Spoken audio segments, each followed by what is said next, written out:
Tsunami. எத்தனை வருடங்கள் உருண்டோடி போனாலும் அன்று நாங்கள் பதறிய காட்சியும் எங்கள் குடும்பங்கள் சிதறிய காட்சியும் காயாத காயங்களாகவே உள்ளன. கனவிலும் நினைக்கவில்லை நினைவில் நிகழ்ந்த நிகழ்வை.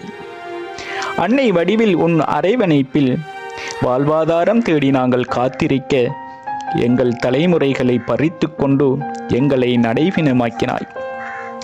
தப்புக்களை சுத்தம் செய்ய இறைவன் உப்பு நீரை ஏவிவிட மன்னிப்பு கேட்க மனங்கள் முனங்கும் முன்பே தண்டிப்பு தலைக்கு மேல் வந்தது.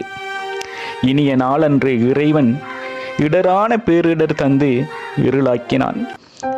கை சேதம் கண்ட கண்கள் எல்லாம் கண்ணீர் மல்க கையேந்தி கருணையாளரிடம் பிரார்த்திக்கின்றோம் மரணித்தவர்களின் ஆத்ம சாந்திக்காய்.